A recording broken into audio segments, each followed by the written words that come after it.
Hello, and welcome to yet another episode of this podcast, The Leader's Voice. I am Deepa, a leadership coach and a facilitator, and the aim of this podcast is to amplify the voices of leaders, entrepreneurs, corporate professionals who live with inner mastery for outer success. We bring leaders who revel in energy based leadership who not only chase success, but success automatically comes because of the inner work that they do, the care and the attention they pay to the world of their thoughts, their emotions, and everything that goes inside, including their intuition. And today, we have yet another leader who is not just a leader in her true right, but she's a very dear friend whom I met a couple of years ago, and I don't remember how many years ago, but it feels like a lifetime. Welcome, Alpa Kapadia Teli. Thank you, So, Deepa. so, so happy to have you on this podcast. That feeling is mutual. It's always lovely to have a conversation with you. Absolutely, absolutely. And now I'm going to introduce her. It feels so good and odd at the same time, but I will do it for all the viewers who don't know Alpa, who is such a celebrated coach and a beautiful, wonderful human being. Alpa Kapadia Teli is an executive coach and facilitator. She is the founder of Ignite the Spark Transformative Leadership Solutions and the author of Ignite Your Inner Spark. And, and the book is right here. Where did you disappear? That's here. This is Alpa's book, which she recently launched. And so happy to have this copy personally sent by her to me. She helps people redecorate their inner worlds so that they are able to live large and fulfilled lives, full of impact in their outer world through her coaching, workshops, and keynote addresses. So here you can see not just that she lives like that, but she wants her clients also to live with inner peace and in bigness. Having worked at senior levels in organizations like Godrej, she delivers programs that focus on energy mastery and upgradation and creating deep shifts in their being within the leader clients. She is a much awarded and celebrated coach and a thought leader who goes beyond her role to increase awareness and impact for all. She's an executive leadership and life coach, PCC, ICF credentialed, the author, as I shared. She's a founder of Ignite the Spark Transformative Leadership Solutions. She has 20 years plus experience in the field of personal transformation. She has 1,500 plus hours of coaching. She has conducted 120 plus workshops and group programs. She has served 2,500 clients till date. In her leisure time, she enjoys dancing, watching the sunset, painting, and going for long drives. And in my recent visit to Mumbai, she had gifted me her beautiful recent painting, and I was so happy. And that was a Valentine's Day gift from her to me. Thank you, Alpa. Absolute. One of the things, sorry, I said absolute pleasure. yeah. One of the things I admire about her is her role as a mother. And when she talks about her role as a mother, she says, I come from intuition and compassion. That's Alpa for you. Thank you, Alpa, once again to be here. Thank you, Deepa. I've never heard you say these things about me because, of course, the relationship we have is so personal. But thank you all the same. And this conversation really is to add value to our listeners in whatever way that we can. And Yes, we are both bringing our whole selves to this conversation. that's correct. When else have I called you by your full name? Cannot remember that. Never? Yeah, it sounds weird, like a tongue twister. that. Yeah. And as we are laughing, I just wanted to share that laughter is such an energy medicine, isn't it? I was listening, I was learning access bars a couple of days ago, and we talk about laughter and crying both as ways of release. Yeah. And that's where I learned this nuance that when you kind of cry, that energy gets locked in the body. But when you laugh, it actually releases from the body. Okay. So Nice. we both laugh like people would call crazy, but Yes. you know why. Yeah, yeah. Now, when you talk about crying, no, in my therapy days when I was training, so a lot of times breakdowns would happen because the inner is cleansing. And when I was in a group therapy, we were told that anybody cries, never offer a tissue because you're stopping the process and you're telling them that no, it's not a space. Yeah, Your space is not held. correct. So I've learned it that way. So I quite agree that both of them, but I didn't know that laughter is better. But yeah, I just love laughing. Yeah, but there is a time when you can cry and there is a time when you can Yeah, laugh. And wherever you are in your journey, you have to accept that at that time. true, true, So, true. And in one of the workshops, Alpa, I had there was a large mirror. And my fascination for mirrors is not today. It's like years ago when I made my mother renovate the house to create a large mirror just for me so that I could be there. And looking at the mirror and laughing, I later on came to know is such a good exercise that you actually not just laugh, but you see yourself laugh. And that it has a multiplier effect. So then I went back and told my mother, see, I told you I'm so intuitive. I already knew that I'm going to be a therapist oh my later, and God. I had already organized therapeutic modalities at home. I know you for so many years. I did not know that. Yeah. That's new for me too. Mirror does magic. Yeah. I'm learning this, deeper ways of holding space for clients from somebody who does spirit work. And how do you resonate with a client without them speaking anything? I learned this by just watching the mirror and practicing resonance. It's a practice called resonance. So I have been doing it for the past 1.5 years now, and it's magic how I'm able to pick up things from the clients. So it's mirror does so much, And I have to tell you one more secret that here I hide my self view because I often see myself when I'm in meetings, and that distracts me. Yeah, I totally get what you're saying. The funny thing is now that you mention it, when I was in school and college, I had a chhota mirror in my bathroom. And I would spend a lot of time talking to myself in the mirror. You know how we journal and all Wow. right now? Yes, That time yes, I used to of be course. talking to myself. Yes. Sometimes it was good, sometimes it was bad. And then I discovered Louise Hay's mirror work and this and that and all of that. But that time it was just, Yeah. I didn't know it. But I think intuitively we all have these Yeah. things in us. And people who Absolutely. can access them and Yes. convert them and talk about it just help the world uh, by sharing it. That's correct. And that's why I call you an energy mastery coach also. Yeah, super, super. Now let's come back to you. Of course, we've been having fun. But as I was going through, I haven't read the book completely, but as I was going through the book, I realized that you have put yourself inside this. It is not a book, it's your life, and in a way that it's palatable for so many others who look up to this kind of work, who want to step into personal transformation work and who want it step by step. So I would invite you, as an opening question to really share this journey and how the book came about and your journey, what led you to this stage and space that you are in today.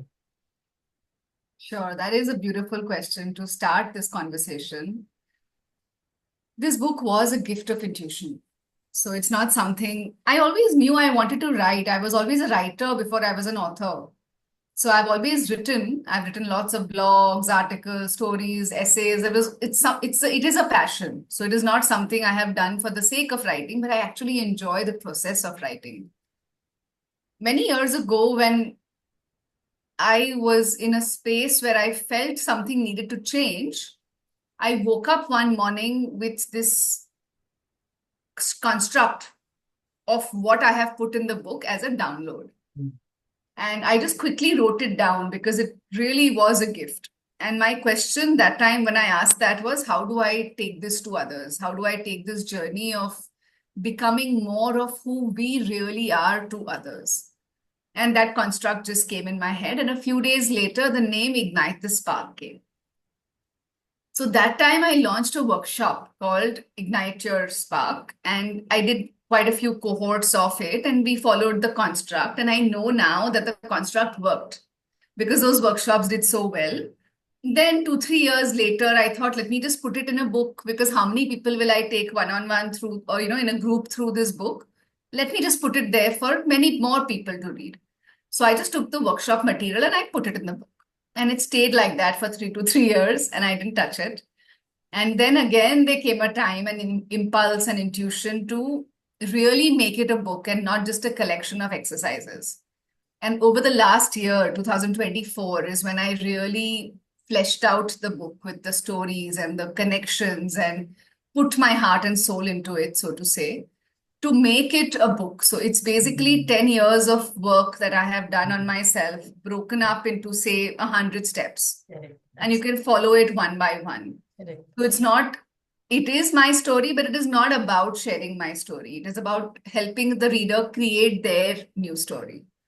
So that's how the book came about, and a lot of love has gone into it. It was never to show how much I know, but it was really how can I make it so step by step and so palatable that anybody who picks it up can start on the journey. I don't know if I fully succeeded in that. Maybe I can simplify it some more, but that was the effort. And the journey itself that I've covered was a journey where I started out with wanting to be the best person, wanting to be the best professional, most ambitious, getting the fastest promotions, being the best daughter, the best mother, the best wife, that whole quest of changing the world, into really saying, no, I don't need to be any of that, because the self-development industry makes us believe that there is something to strive towards. And if we don't strive towards that, we are failures. And that is the myth that I have really attacked in this book, that you don't need to change a single hair on your head to love yourself. And it can happen now in this instant. And when you do that, the whole game changes. And then the actions that you take from there will help you change the world. But you will not be validated by changing the world. When you love yourself, you will change the world. So profound as I breathe into what you shared. When you love yourself, you will change the world. So profound. This today's recording actually is a Women's Day special. And I think I would like to take this opportunity to really go into certain specific aspects that women leaders face. And when I'm saying leader, it's not just that corporate professional is working there. Every woman who identifies themselves as a leader is a leader in their right. So the question here comes is, why do many women do not identify themselves as a leader? Yeah. That is a really good question. And I have seen this for myself in the corporate world also. It is changing. I have to also say that along with answering that question. It all comes down to a conditioning, Deepa. For many, many years, we have been told, be seen, but don't be heard. Adjust, compromise. You have to mix with people like sugar and water mixed together. And there's so much of importance on compliance, and there is not enough permission given to the woman for confrontation. So in this role of the nurturer, which we have kind of been, put in a corner into about nurturing, does not leave much space for confrontation. And confrontation is therefore viewed as a negative aspect. And leadership does require speaking your truth. Leadership does require owning whatever you have to say without complying with the thoughts that are there. Because you cannot lead from a space of following, right? So I feel that that conditioning that women have to comply, to be nice, to nurture, to be balanced, is preventing more women from identifying themselves as leaders. And this is so true. And when I go back to myself, I was celebrated if I obeyed and reprimanded when I don't. So the rebel in me always stayed inside. And I started rebelling not only outsiders, I started rebelling my own self. And I remember how it got converted to disease and, flare ups in my skin, not really realizing that I'm going away not from others. In the pretext of going towards others, I'm going away from myself. That is profound, very true. And, I love the work of Dr. Shefali Sabari. And of course, we all know it, but she just kind of reminded me when I read it, saying that when you avoid a war on the outside, Yeah. you start a war on the inside. So by the time we are in our 30s, I think there is so much of war going on within us of what's right, what's wrong. It's the same time you have gone to a new family and you are having children, and at the same time you are wondering where you are because you don't know right from wrong and who's you from who's not you. So it is a critical time, but it is also a beautiful portal to awakening Very true. because Very through true. that chaos comes that clarity. Yeah. Very, very correct. Yeah, and everyone faces that awakening moment through some external aspect. Either it's a loss or some kind of a shaking moment, and that's how universe, I think, gives us a chance to either awaken or go back deeper, submerged into your own stuff. Yeah, so true. So women have to juggle so many roles. And this is again told to us that, you're a great multitasker. I mean, women are multitaskers, and I believed it too until very recently when I got to know that multitasking is a myth. At one point of time, you're doing one only, and at that time, the other one is not happening. And especially after COVID, even more because women have started to work from home. So the home is home, office is home, and I don't know what is what. I experienced it too. What are your thoughts on this? What is your question, really? Women have so many roles that they juggle with. Huh? Yes. What are your thoughts on women juggling these roles? What is their place in this juggling process? Yeah. But Deepa, I have seen this very recently. A number of times my husband has told me this, and men are that way more one focused, one minded, and when they are focusing on one thing, they cannot focus on the other. And he has told me that you are good at multitasking. When I am speaking at events, and I'm sure every woman goes through it, I'm about to go up on stage and I'm going on the side and talking to my cook and telling her what to make for dinner and checking up with my maid if my child has eaten or have they left for the class that they have to go to. And it is the same opportunity. A man or a woman could be walking up on stage, but yes, a woman does take care of many other things in that same process, which a man does not need to take care of because it is taken care of. At the same time, there are many things a man is focusing on, whether it is the insurance, it is the medical, it is the car, it is the house, it is the EMI, it is the TDS. So they have their own challenges which they have to deal with, which then women don't think of. So I think it's a good balance.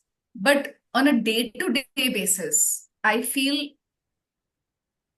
one day, Deepa, my maid would not come 10 years ago. My whole day would be gone. Yeah. I would feel like I have lost the day. And finally, I reached a point where I said, dude, my happiness and my peace of mind cannot be dependent on my maid. So next time when she did not come, I arranged for backup. So whenever I would not have a maid, I would have a backup maid. And if that also did not happen, if I had the time, I would do the work. If I did not, I would leave it. Mhm. I would keep my commitment and let my family adjust. But no more that event held power over me.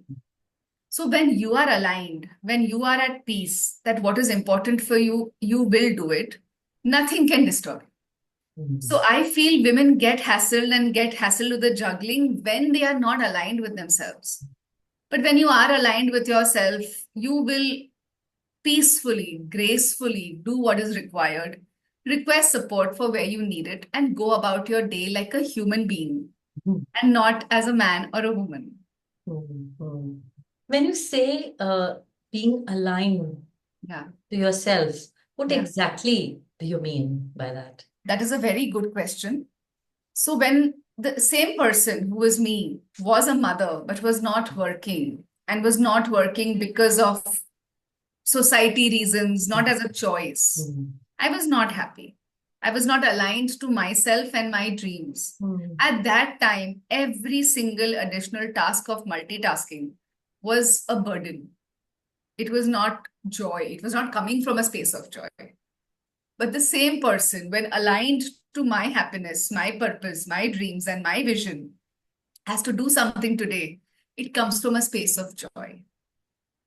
Yesterday, I made protein bars at home, which I have never done before. In spite of a crazy week I have had this week, it has been absolutely crazy. But doing that was a therapeutic act for me rather than a burden. So the act or the task is not the cause, it is how you feel about it, which determines whether it is a burden or a joy. Yeah, how you So feel that's about what it, and I, also what's the alignment to the vision. So what was the reason you made the bar, the Alpa? reason was that we all want to eat healthier. Anyway, Ah, we are buying these external bars, ah, which is basically made up of dates and almonds and stuff, which we have at home anyway. But can we have it fresher in the moment? And I have help and support. And it was a joy for me to try that because it was fresh ingredients, it was handmade. And I know that tomorrow, when I want to eat healthy, I can replicate it for myself without being dependent on anybody else. okay. So it was Health actually was the cause. the health was the cause. Yeah. So And it's a very beautiful point. If you're aligned to your inner and you're also aligned to your vision, I think you will make choices on what task you want to choose at this point of time. They'll stop being a task like a tick item. Yeah. this I see with all men and women.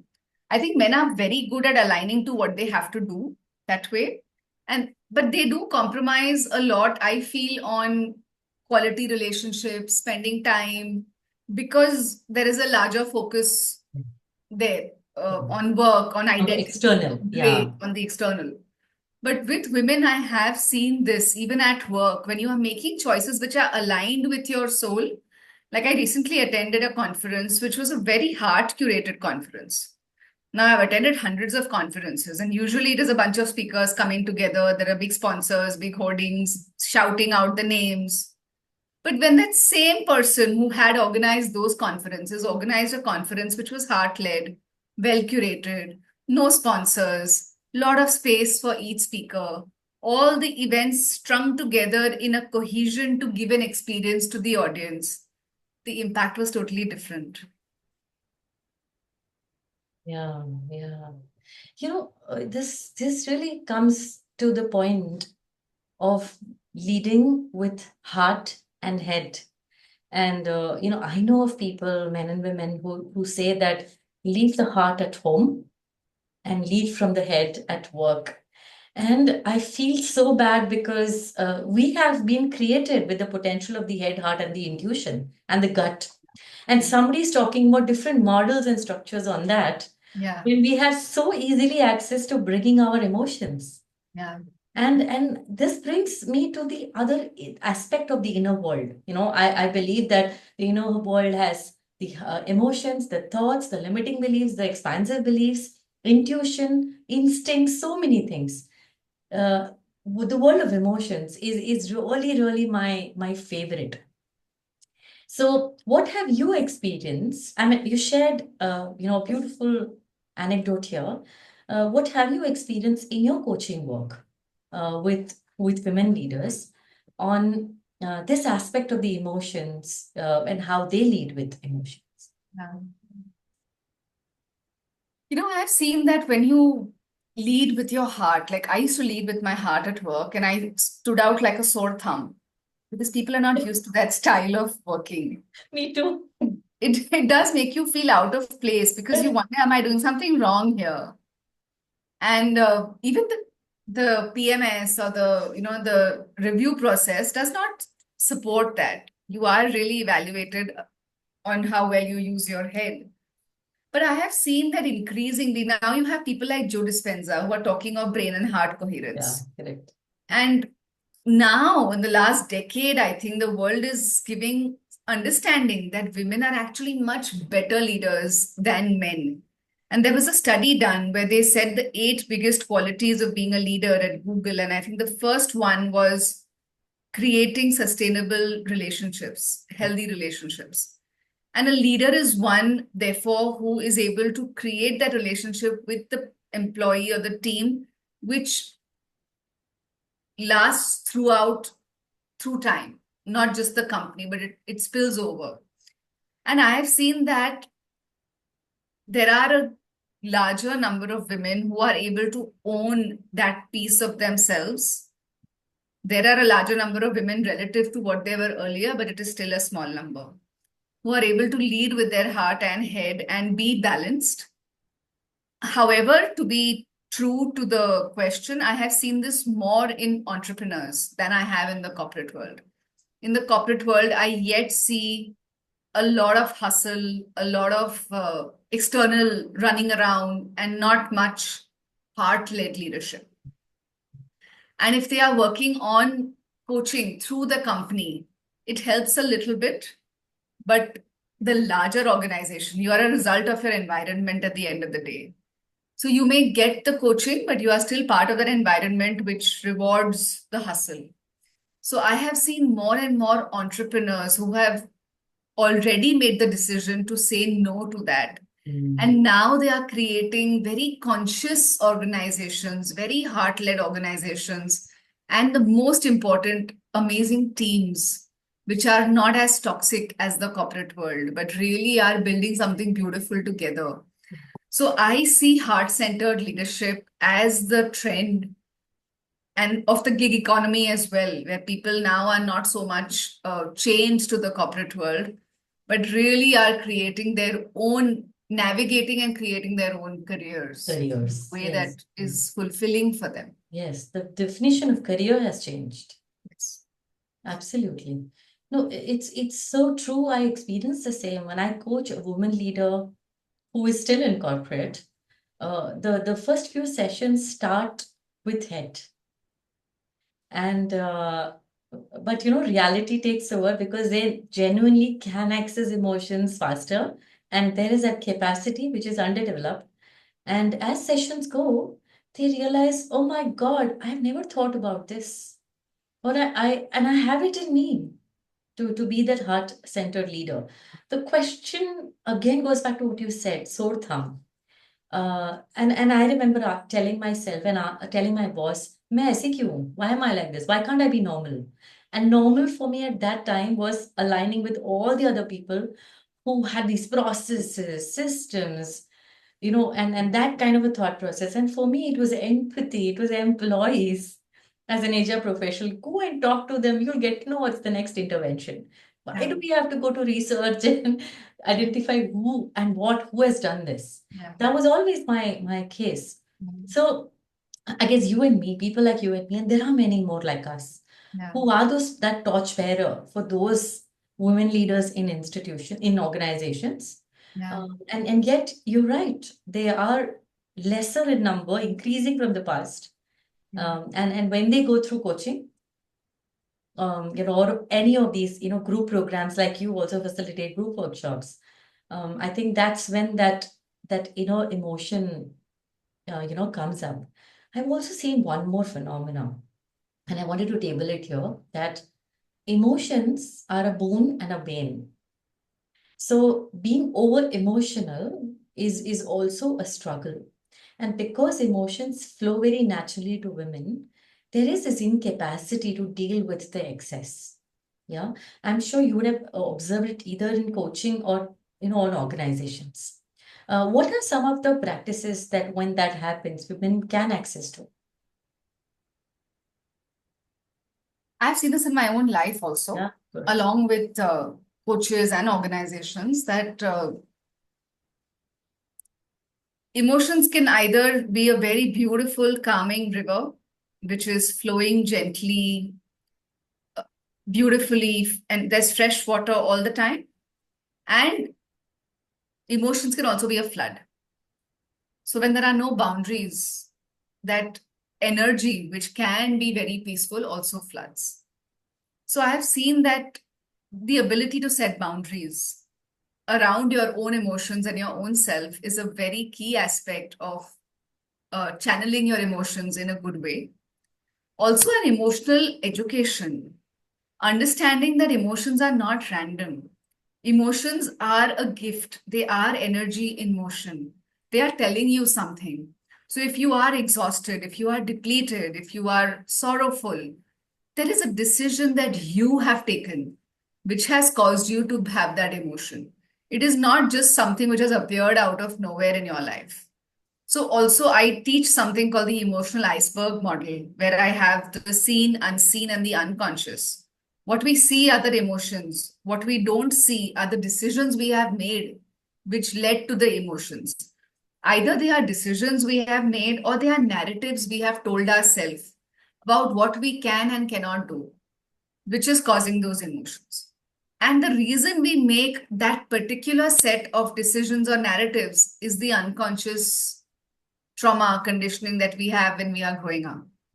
So that whole iceberg can be shaped and mastered. It is not a random thing. And the starting point of doing all this work is accepting and loving yourself the way you are. When you say, yes, I deserve this work, I am okay. If I'm feeling over emotional, I am. It's fine.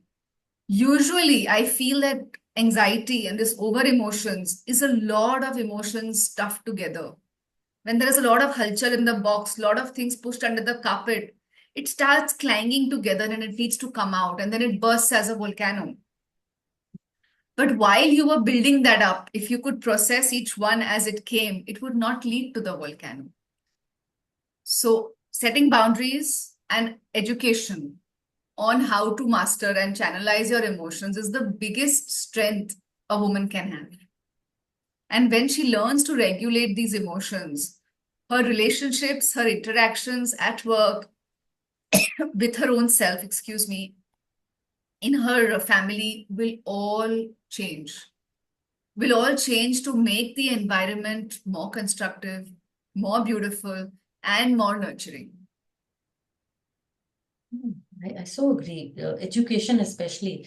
I remember when I was in my therapy training and I got introduced to the emotions wheel.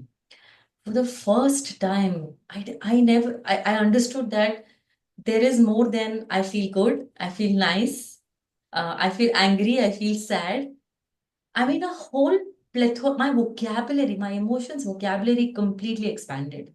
Yeah. And ever since then, this is 2013, and about 11 years now. From that day, I vowed that for myself, I'm going to use this because at every point of time, I need to know what I feel. I must know it. It's my birthright to know my emotional life. And you're very right, because the moment I started, it was a wheel and I had pinned it on my board. So every time, let's say a few hours, multiple times in the day, I would check in. What am I feeling? Look at the wheel. So there's a core, there's a primary, and then there's a tertiary, three levels. And I would look at it and I would say, this is what I'm feeling.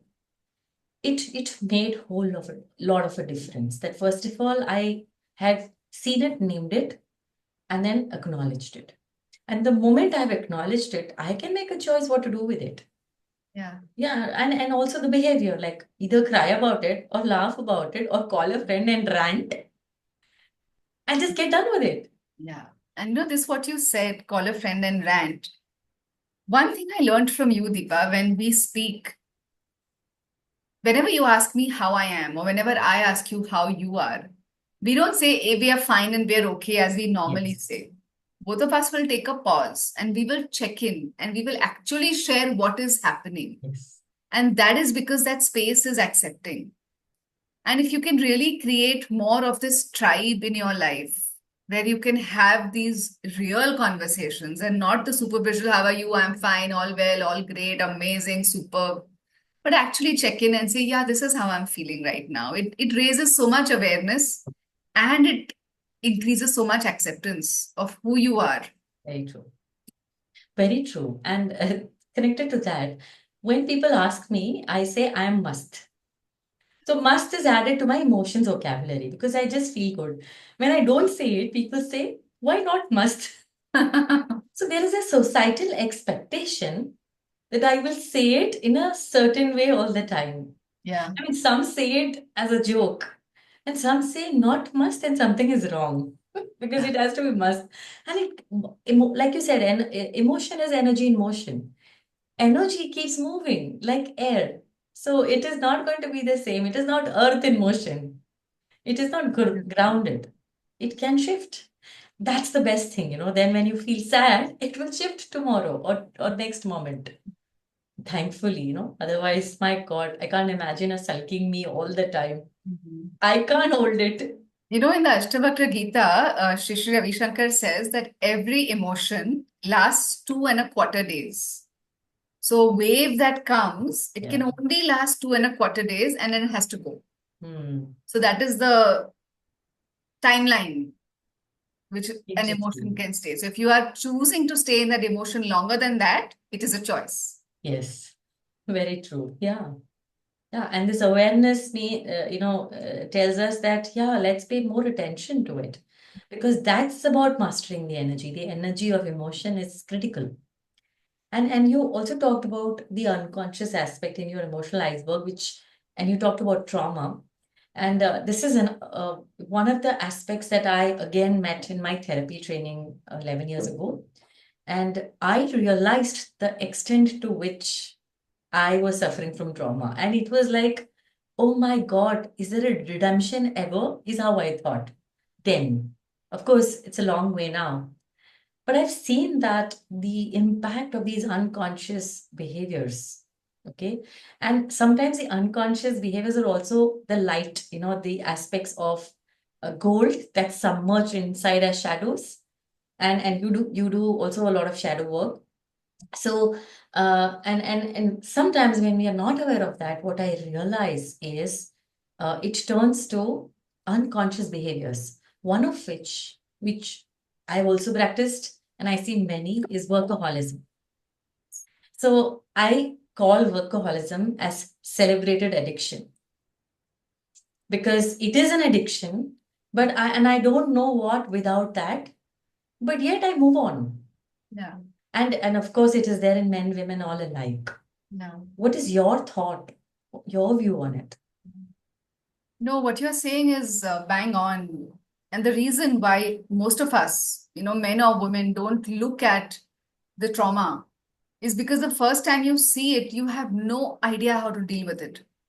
And the function of our brain is to keep us safe. And our brain knows that if we get into this box, we're going to be chopped. So better not get there. So just keep away from there, distract yourself. In fact, a couple of days ago, I was on a call with a prospective client, and she was telling me that I keep on taking these programs and I keep on distracting myself. And, it's another way of distraction. And if I take this program from you again and again, I feel that it is another distraction. And then I had to raise the mirror to tell her that why are you even distracting yourself? That itself is the cause. That you are not looking only at the issue and then you are saying, but it will not distract me enough. But the idea is not to be a distraction. The idea is to get to the root of why that distraction is required.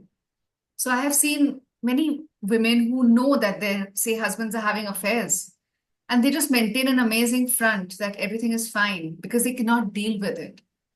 So that trauma is very difficult to deal with. And the first time, like you said, I don't know if there's an ever an end. And you could have very well said now what to do is lifetime mein hoga ki nahi. And I think I also felt that in some way. But every single day, taking a small step to align with yourself. And even if that takes the rest of your life, it's still worth it. Yes. This is the sadhana. This is the wealth that you take through lifetimes. So your journey started a long time ago. My journey started 10, 15 years ago. And every single day, when you take one more small step to align with who you are, when you look back after 3 years, 4 years, you are a completely different person. And each time you do that, you open up more and more capacity in yourself. And you spoke about my role as a mother. And I think this has been the biggest gift that I could have given my children is the work I do on myself. Yeah, Because had I continued to be unconscious, they would have had so much to deal with in absolutely. their life. So this gift is really a gift to everybody around you, not just your children. Very true. Yeah, actually, if the child, I always say that if the child is throwing tantrums, look at yourself and not the child. Child is fine. It's a mirror of It's how a the mirror. parent is They and what bring needs out to be done. all your unhealed wounds. Children bring Everything. out all your unhealed wounds. Yes. Very, very true. And the thing about workaholism that you talked about, for me, I realized its impact only after I quit corporate. The reason I say this is because when I was a workaholic, my manager celebrated that. And he told me, he used to tell me there is nobody like you. And my ego would boost like anything. The moment I didn't have a manager, is when I realized it. I never realized it till then. So those who are looking at it and who are working in the corporate world, this is a Red it's flag. a sorry, Red flag. it's a red flag. Yeah, I was not getting the word. Thank you. So it's a red flag. If you receive that and it boosts your ego, there is something that you need to puncture and look there. Because something in you is making you do that and feeling validated with that external validation coming in. I think it's time to just look at it. Maybe nothing happens, but once look at it, because then you would probably take a closer step towards self-love, like what Alpa is saying. Deepa, when I quit the corporate world, I hesitated to tell people I'm a coach because I feared their judgment Mm. of how successful I was as a coach when I started out. And after a few years, 2, 3 years, I would talk to my colleagues, and I had done a lot of work on myself till that time. And when I would talk to them, I realized that they were having the same conversations that we were having when I left. And they had not grown at all. It was another boss, another car, another city, another company, another team, but the conversation was the same. And it was so unconscious. And that is when I started understanding that what I have done is not a small thing because my conversations had shifted. They had become way more aligned, fulfilled, productive, and meaningful for me. And I'm not too rubbish that their conversations were not meaningful, but it is like living the same life for 75 years. That is not a life. A life is really when you live for 75 years, Yeah, yeah, when new absolutely. experiences, when there is growth, when there is self development, when there is self acceptance and self love. So that is definitely something to look at. That if you are having the same conversation all the time, then it's a big, big red flag that you are completely disconnected from who you are. Yes, yes. And also the other one is that when you have nothing to do, how do you feel? Are you at peace or are you restless inside? And this was a red flag for me. When I quit and nothing to do, I was so restless. I had to get into something. And like you said about this client, this prospective client, I have done almost all self-development courses. Today, of course, it helps me because I have done every damn thing that I could have possibly done. But the intention why I did that was not to just learn, but to fill up something where I felt it was so hollow. I felt hollow from inside. I felt the term I use is a bottomless pit. Whatever I put inside that, the because it is a hole below, it leaks. And I have kept leaking and leaking and leaking like that until I realized what could fill is my self-love and my looking at myself. Yeah. So It's if you even say, abuse, drug abuse, food abuse, whatever, it is that bottomless pit. You keep on feeling it until you seal it with self-love. yes, correct. Nobody giving you the love in the world will fill up that pit. Nobody. So there is just no other way, basically. Yes, absolutely. I think we can keep talking, for hours because we just have so many things in common. Our experiences, our work, and everything is so aligned with helping people unleash their potential, going to those places. And I always bring this metaphor, Alpa, of the iceberg. Our work is to work below the iceberg, so that their life above the iceberg rocks. That's what we do. Absolutely. And that is what we in our conversation today is also about. All those aspects below the iceberg that you have not paid attention to, and that Alpa beautifully threw light upon, so that you can look at your emotions, master your thoughts, and look at them in ways that you have not looked before. Yeah. What are your final thoughts, before we close this conversation? Um, what are some of the practices that our audience could engage in, and how should they look or hold this aspect of inner mastery for outer success? Beautiful. So this is the one thing that I wanted to share is that,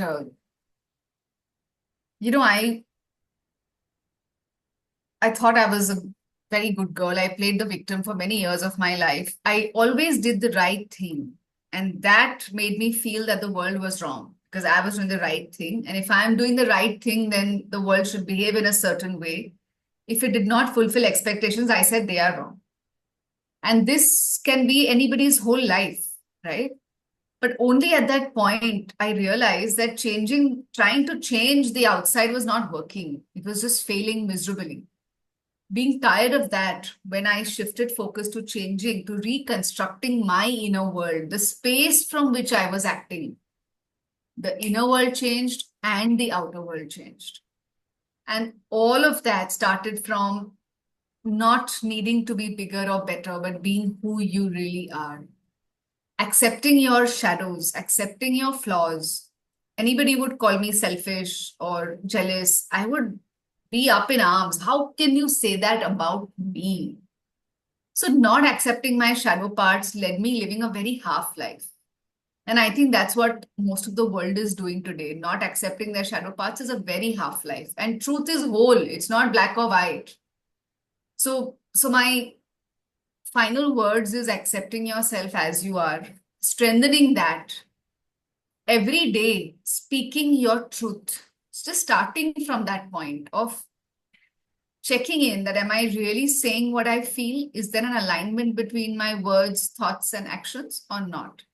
If you just start from that space, you will be guided on your own journey. And if you want to do that faster, there is a book which I have written for that, Ignite Your Inner Spark. Follow those steps. It will take you the same way. You will just quicken your journey. It's not my copyright that only I can do that path. It comes to everybody who asks. So either you follow your own truth or you use the reflection to find your own truth. So just accepting yourself the way you are along with your shadows. And if you truly want to be invincible, powerful, do the shadow work. Because until you do the shadow work and address the deeper patterns, the events in your life will keep on repeating again and again with different characters, but the story will remain the same. So if you want to change your story, you really have to embrace your shadows. Mm-hmm. And shadows are gold, like you said, they have a lot of gifts for us. Like Richard Bach says, that every problem has a gift, and you seek the problems because you need the gifts. Absolutely. Absolutely. Yeah. I so agree. I will, share Alpa's book that you can buy from Amazon as a part of the caption, so that, if you choose to, then you don't have to search here and there. It's already available. And thank you very much, Alpa, for this beautiful conversation. Every time you spoke, it felt like, oh, part of me is speaking, because I think it's so resonant. I think this conversation has taken its own life, and people who understand it will definitely resonate with it. But it is a very unique conversation. It is not a conversation which happens often. So I thank you for that. It was an absolute joy and a delight to have this conversation with you. Thank you very much. And thanks to all the viewers who are watching us and who are listening to our thoughts, do write your feedback, back to us, either to me or Alpa or both of us, or reply it on the YouTube link, and wait for the next episode. Thank you all. Thank you.